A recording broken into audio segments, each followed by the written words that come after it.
O sentido do Natal para os cristãos é celebrar o nascimento de Jesus Cristo. E nesta véspera de Natal, o primeiro plano recebe o professor, pastor Tassos Licurgo, que garante ter provas científicas da existência de Deus. Boa noite. Boa noite. Seja bem-vindo aqui ao nosso primeiro plano. E uma pergunta bem objetiva para começar: Deus existe? Pois é, o Deus existe sim, e o interessante é que há muitas evidências para a veracidade do modelo de mundo do cristianismo. Não é uma questão unicamente de crença irracional, mas é uma fé que se sustenta pela razão.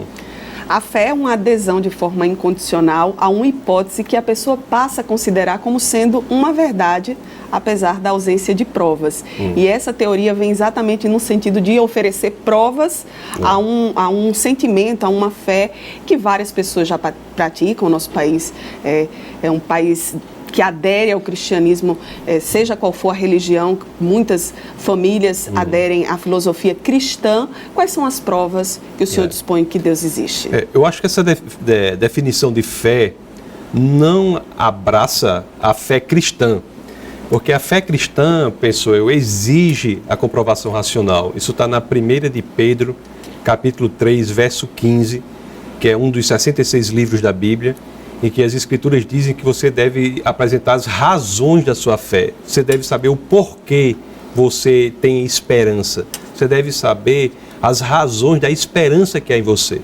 Então, essa ideia de que a fé é a assunção de um sistema de pensamento de forma irracional, não me parece que define de forma apropriada a fé do tipo cristã. Então, sempre as Escrituras, em vários momentos, estão trazendo para uma crença sustentada pelas evidências. Não é que Deus queira fazer da verdade aquilo que você crê. Não é o fato de você crer em algo que torna algo verdadeiro, mas é o fato de algo ser verdadeiro que serve para que você aumente a sua fé. E o milagre? Quando você se depara com situações, a própria medicina se coloca: olha, não tem mais como, não é possível, a gente esgotou todas as tentativas e aqui, pela nossa experiência, o que vai acontecer é isso, e de repente tudo muda e as pessoas têm a vivência, e várias pessoas têm um relato desse milagre, apesar de não saber como é que isso podia ser possível. O milagre é algo que vem no pacote da existência de Deus. Se nós temos evidências suficientes para dizermos que o modelo de mundo teísta, o modelo de mundo que diz que o Deus cristão é o verdadeiro, então uma consequência da adesão a esse modelo é a existência de milagres. Então, um Deus que criou o universo é capaz de interferir no universo para fazer milagres. Agora, é importante dizer que esses grandes milagres, interferências radicais na vida, nas Escrituras, na Bíblia, não são tão comuns como se pensa. Você tem mais ou menos 250 situações de milagres nos 66 livros da Bíblia, que são escritos num período de 1.500 anos, ou seja, 15 séculos, mas essas situações de milagres só estão presentes em 3 gerações, basicamente. Na de Moisés, na de Elias e Eliseu e de Jesus e seus apóstolos.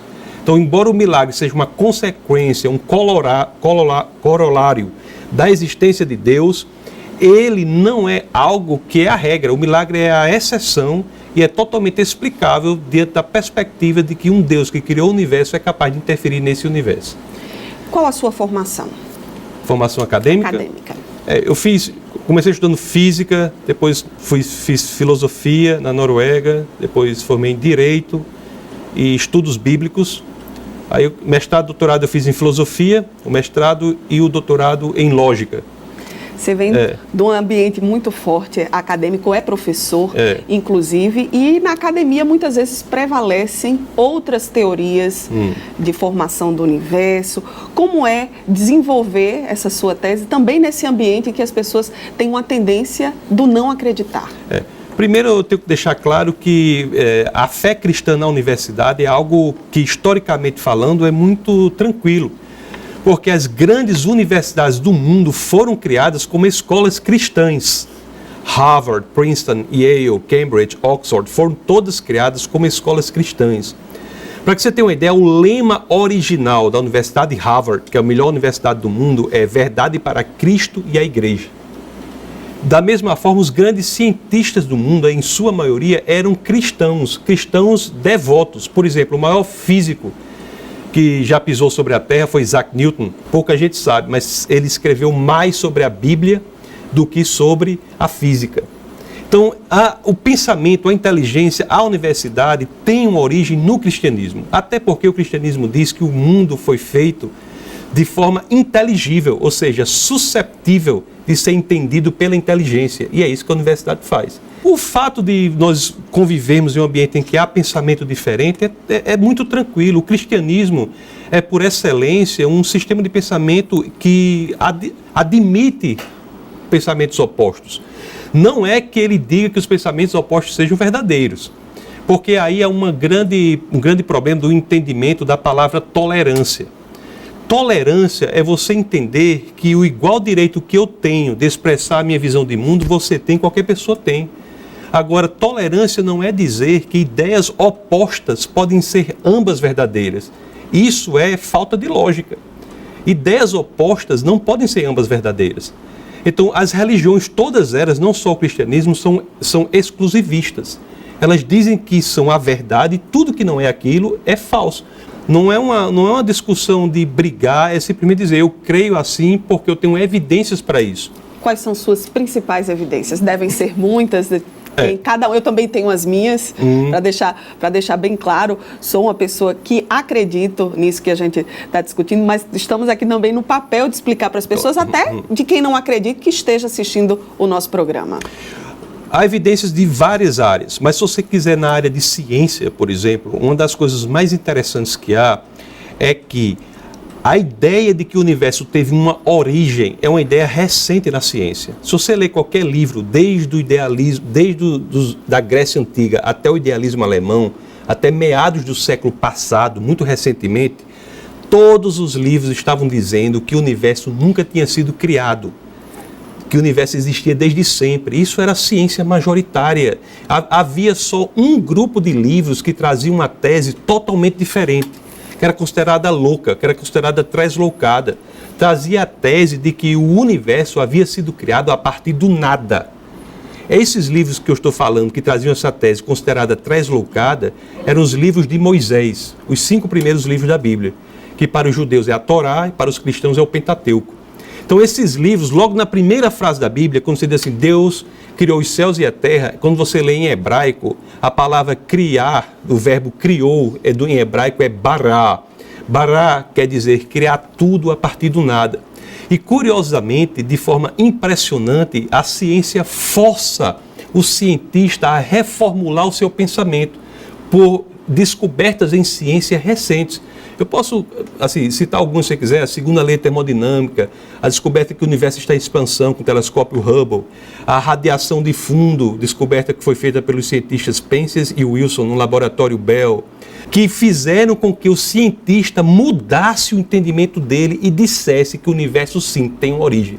Então a teoria do Big Bang, que é tão falada, nada mais é do que a rendição da ciência às escrituras bíblicas.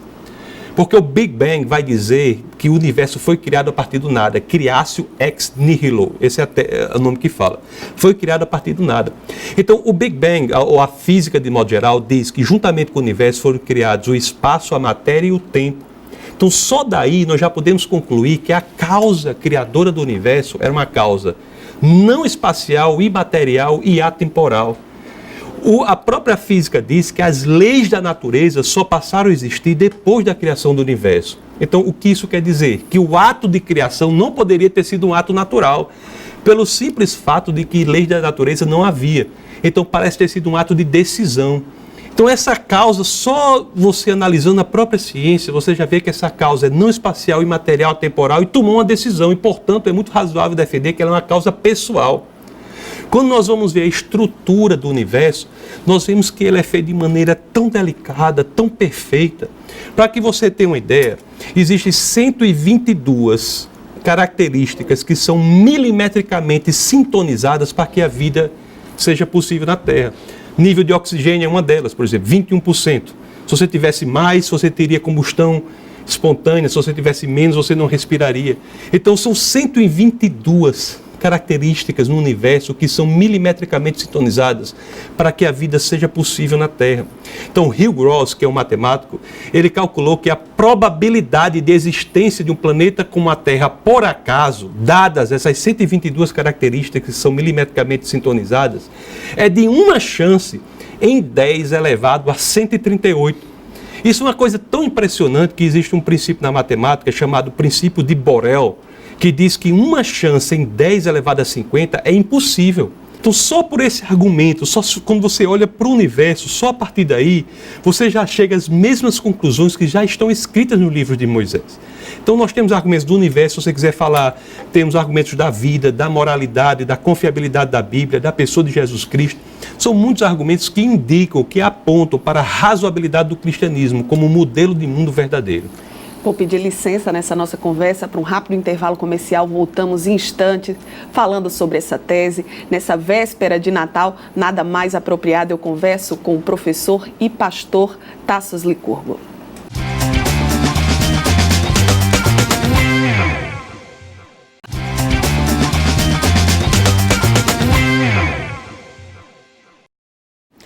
O primeiro plano de hoje recebe o professor e pastor Tassos Licurgo. Conversávamos sobre as evidências científicas da existência de Deus, apresentando inúmeros argumentos em um momento que é de tanta dificuldade, num momento de crise de valores, num momento em que as pessoas estão tão voltadas para situações de consumo, para situações rápidas, efêmeras.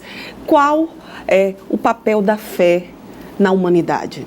Isso é uma pergunta extremamente interessante, porque traz à discussão, ao debate, ao diálogo, um tema que é central.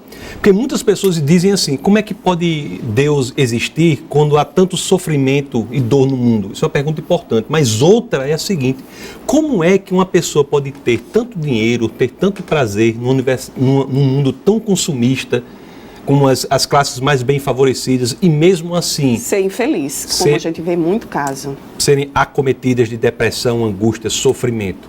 O problema do prazer. Por quê? Porque identifica-se que há neste mundo algo que as pessoas buscam que não pode ser encontrado neste mundo. Há algo neste mundo para dar propósito e sentido à vida que só é encontrado fora deste mundo. É um indicativo de que a presença de Deus é somente Ele que é capaz de dar paz e tranquilidade àquela pessoa, mesmo ela que tenha condições financeiras para arcar os seus prazeres.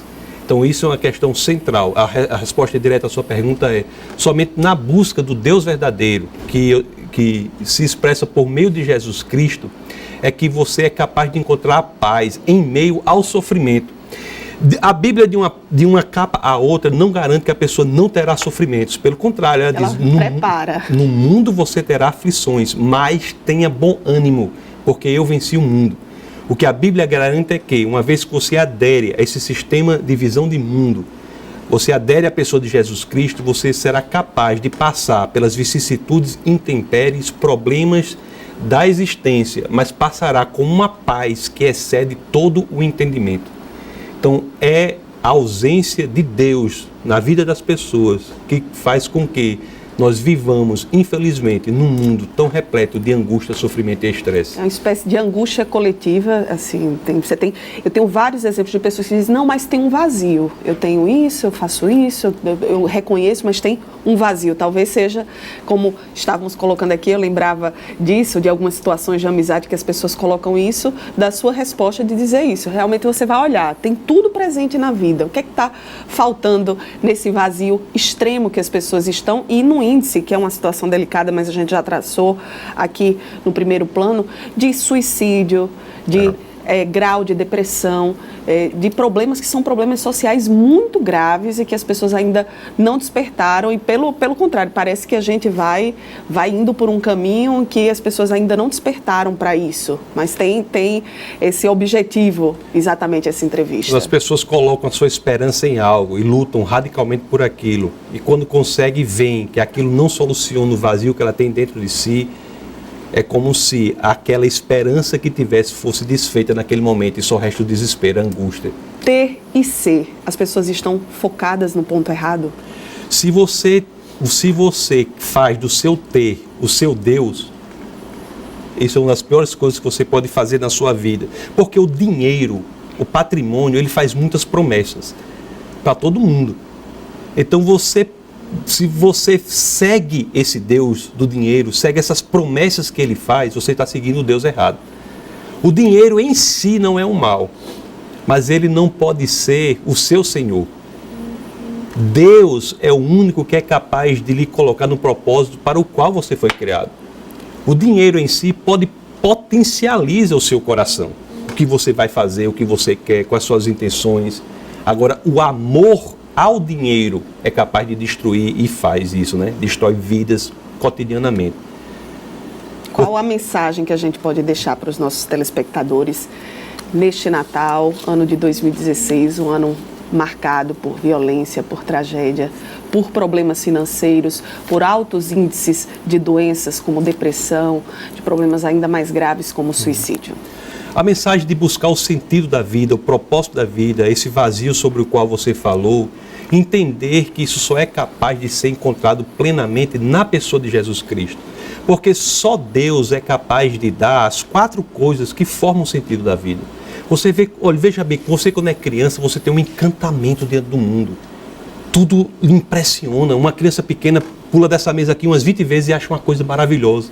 Quando você cresce, você perde esse encantamento dentro do mundo. Você passa a buscar a verdade das coisas. Quando você fica mais velho, você perde essa busca pela verdade e tenta buscar um sentimento de pertencimento, tenta buscar fazer parte de um grupo, ser amado. E nos últimos anos da vida, você já está buscando por esperança, por segurança. Então você busca o encantamento, a verdade, o amor e a segurança. Essas 4 coisas formam o sentido da vida. E somente Deus é capaz de dar encantamento para uma mente treinada, adulta, dar a busca pela verdade. O próprio Cristo disse ser a verdade em João capítulo 14, verso 6. Ele diz, eu sou a verdade, usando um termo que em grego é conhecido dos filósofos, aletheia. É capaz de buscar o amor. João diz que Deus é amor. O Deus do cristianismo é amor. Ele não apenas ama, ele é amor. Para você ter a ideia, na religião islâmica, por exemplo, existem 99 formas que o Corão se refere a Deus. Nenhuma delas é amor. O Deus do Corão, ele ama, mas ele não é em si amor. Ele ama aqueles que o obedecem. O Deus do cristianismo, ele é amor. É a essência dele ser amor. E por fim, a segurança, sabendo que em Cristo nós teremos uma vida eterna de regozijo e alegria ao lado do Pai. Então, somente o cristianismo, numa busca sincera, verdadeira, por evidências. Não estou sugerindo que você adira um sistema de pensamento sem pensar. Deus não quer o seu coração e está pedindo para você deixar o cérebro do lado de fora da porta. Mas uma busca sincera, no seu cérebro e no seu coração, você entender que aquele é o sistema verdadeiro de pensamento, ele fará com que você terá o preenchimento que você precisa para entender que o Natal nada mais é do que a celebração do que Jesus Cristo fez por nós, não apenas em um dia, mas em cada dia da nossa existência. Então, Feliz Natal, muito obrigada por sua participação aqui no Primeiro Plano. Eu que agradeço, foi uma grande honra e um prazer estar aqui. Ficamos por aqui desejando para você tudo de melhor na sua vida, que esse vazio passe longe, que você possa preencher com os melhores sentimentos. Uma ótima noite, Feliz Natal e até o próximo programa.